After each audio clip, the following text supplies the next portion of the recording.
Hello again. It truly is good to be back with you, church.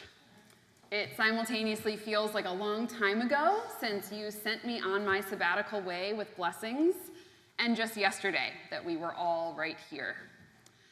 If this is your first time here and you're like, what is going on today? You should know I've been on sabbatical for 3 months, and not every sermon will be like your aunt's slideshow of her last vacation. But today might be a little bit like that. And before I begin, let's see. We're working on the slideshow part. You want to just restart it? Mm-hmm. Before I begin, I do just want to say thank you. Thank you for the gift of sabbatical. I wholeheartedly wish that every single person would get these regular intervals of rest and reflection that clergy are privileged to receive, and I really am grateful for the privilege that it was. Thank you especially to the rest of the church staff who picked up extra pieces this summer while I was away.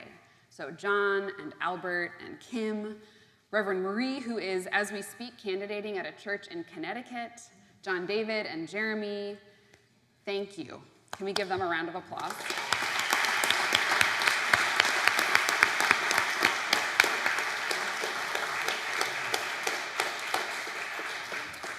And of course, to the many lay leaders, to Christine, Tim, who's not here this morning, the outgoing and the current boards, and the many lay leaders, including, if you delivered a sermon this summer, can you raise your hand if you came up here and preached? Jade and Carlos and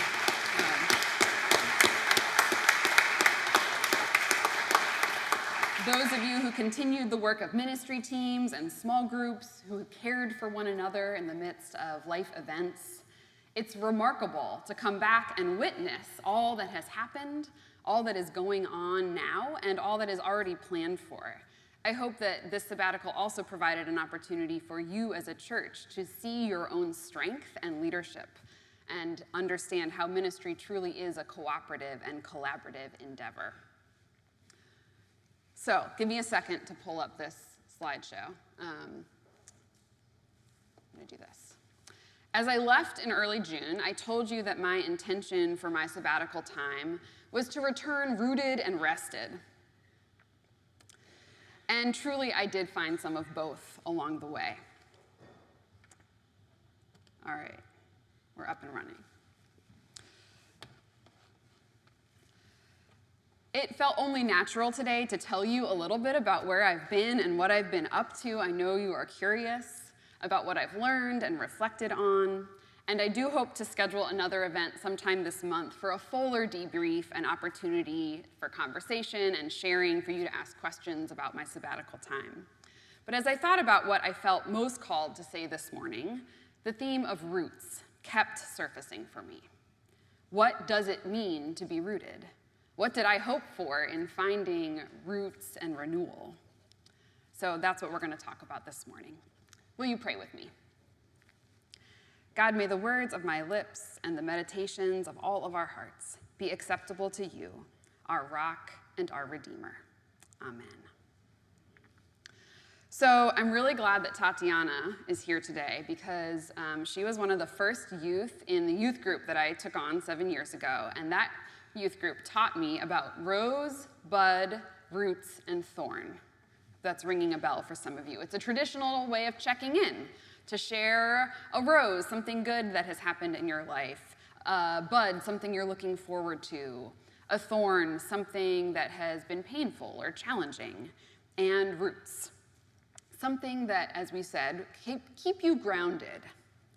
It's a great overall prompt and allowed the youth group and other groups that I've been in to share in ways that can be both deep and vulnerable or lighthearted, depending on the personality. And I will say that the first three are usually really easy for people of all ages. But that last one, the roots, often prompts questions from participants, especially the new and younger members of the youth group. What are roots? Something that keeps you grounded? What does that mean? Those are good questions. They're questions that were echoed to me even in a Sages gathering a few months ago. What does it mean to be rooted? As I prepared for my sabbatical and put together plans of things I wanted to do during that time, the concept of roots, of rootedness, arose early, actually almost 2 years ago, mostly because of a trip that I had long dreamed of, to visit the places where my grandparents emigrated from, a family roots tour, as I came to think of it. The locations included Brno in the Czech Republic, where my paternal grandfather lived until his early 20s as the Nazis rose to power, and Vienna, where my paternal grandmother was raised until about the same time. And we use the term roots as it relates to families. Images of family trees are the natural visual metaphor. And so in this vein, I was thinking of roots, like the roots of our family tree. They are the anchors, the points of connection to the past. Our roots are where we come from. They are unchanging and hard set.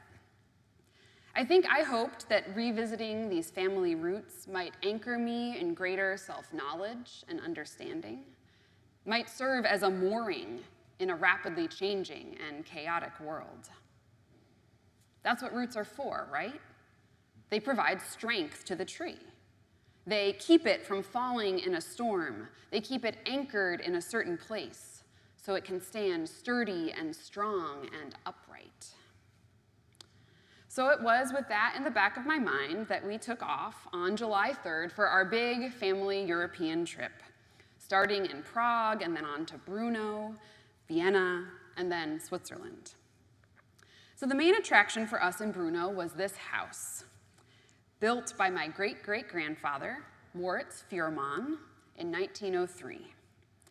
Moritz was part of a generation of Jewish textile factory owners that made significant contributions to the growth of Brno in the early 20th century and had a fair amount of wealth. The Fuhrmanns, as we were known back then, was sold, this villa, after Moritz's death to another Jewish textile-owning family, the Lobiers. And this house is now known as the Lobier Villa. It still stands.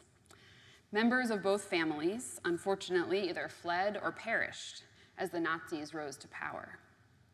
And the ownership of this house changed hands to the Nazis and then to the communist government there. And about 5 years ago, the government of Brno turned it into a museum.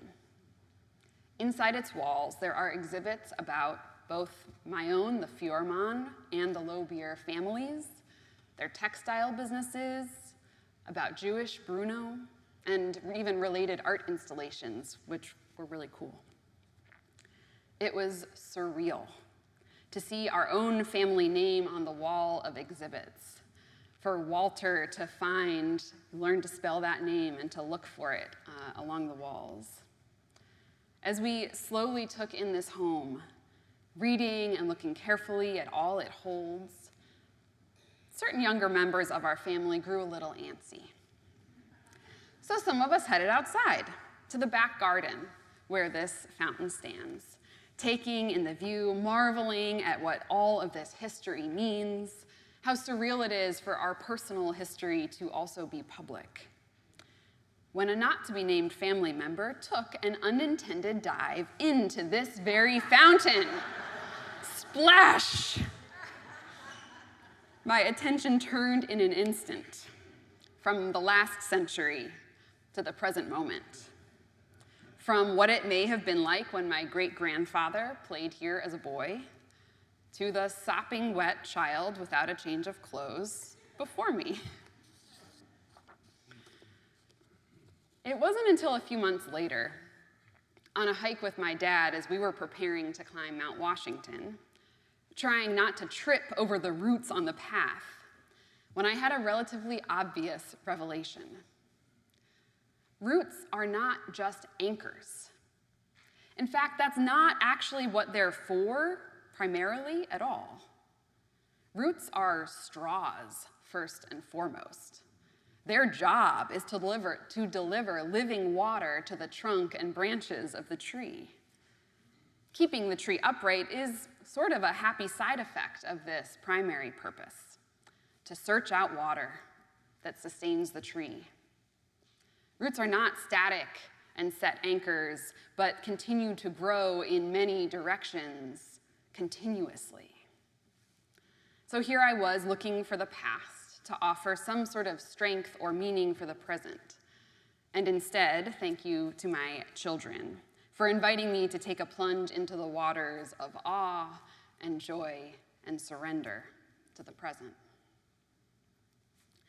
Jeremiah, the prophet who speaks to us still today of being like a tree planted beside a stream, of being rooted in trust in God as the pathway to life, was speaking to a people in exile.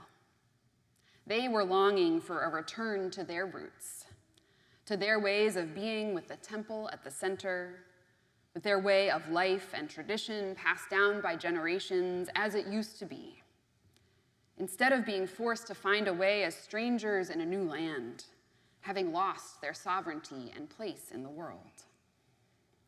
So Jeremiah uses this language that's also found in the Psalms and says that perhaps if they would trust, they would find that God is present still and would sustain them even in the wilderness of exile.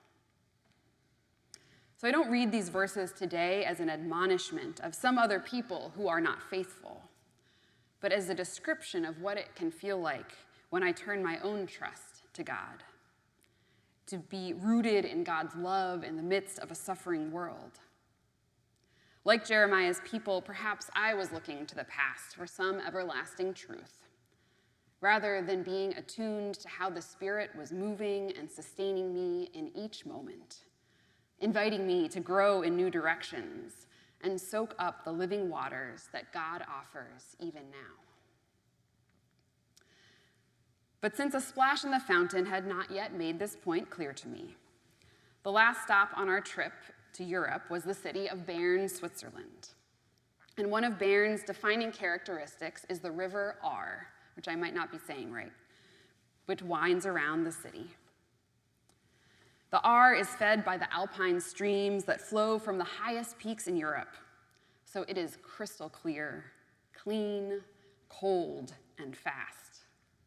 The Bernese have embraced these qualities and adopted floating the Ahr as their pastime, meaning they jump in the river and let it carry them downstream and climb out somewhere else in the city. It's both recreational and also occasionally used for transit. Cool, I thought. Maybe Dan would like to try that out. So the first afternoon, one of the few days we had that was actually hot, we ventured down to one of the amazing public pool complexes right on the river. And after a while, I encouraged Dan to check out the river and the floating scene. There were tons of people with these iconic dry bags walking around, clearly there just for this activity. Now, there's a phenomenon, I'm curious if any of you have experienced it. I'm going to coin it as maternal pool reticence. Some of its hallmarks include children asking, "Mom, when are you going to get in?" And you might recognize some responses as, maybe in a little bit after I warm up, or pool behavior such as only going in up to one's waist, sitting on the edge of the water, waiting until the exact right conditions, which have to do with the position of the sun in the sky, the time since you last washed your hair, and the age of your children. I have been known to exhibit some of this behavior myself, and I know it's not just moms, but also, judging by the laughter, I think it's a thing. So there I was on this gorgeous hot summer afternoon in Bern, Switzerland, basking in this amazing public pool complex. Carl jumping happily in one of the kids' pools, there were multiple, Walter trying out the diving board, and Dan and my dad emerged from the waters of the Ahr, happy as clams, when a voice from the heavens spoke to me. Okay, it might have actually been Dan who said, "Do you want to try it?" And I realized that the answer was yes. So I overcame the maternal pool reticence. And you guys, I threw myself in the ice-cold river and I floated downstream. And I can only testify to the fact that it was amazing. Anchor or straw? Soak it up, the Spirit says. Soak up these precious moments and opportunities for joy and awe. The refreshing waters of life were all around for me this summer, as I think they always are. Perhaps the prophet is suggesting that we open our eyes, not just to see and recognize the gift that they are, but to say yes and jump in. There was still one more lesson I had to learn this summer. The culmination of the summer was a special hike with my dad, who grew up hiking in the White Mountains in New Hampshire, and with whom I have long wanted to climb Mount Washington. It was another amazing experience of pushing myself beyond my comfort zone. It turns out hiking up a tall mountain is hard. Who knew? But as we began our ascent, most of it beside, yes, a beautiful mountain stream, and there were lots of trees, tall and green. That's the cover of the bulletin this morning. It occurred to me that Jeremiah knew what he was talking about. But again, as I focused on my footing so that I wouldn't trip, the roots got my attention. Anchors, maybe. Straws, sure. But these roots weren't just growing down or directly towards the stream. What would possess them to make such a trap for hiking feet? These roots, it seemed, were bent on reaching out to every living and non-living thing and embracing them. Over rocks, across other roots, underfoot, around a shrub or a trunk, they were the connective tissue of the woods. The roots were not just anchoring the trees in place. They were connecting the mountain to itself, almost holding up the thin alpine dirt and shrubs, clinging each to another.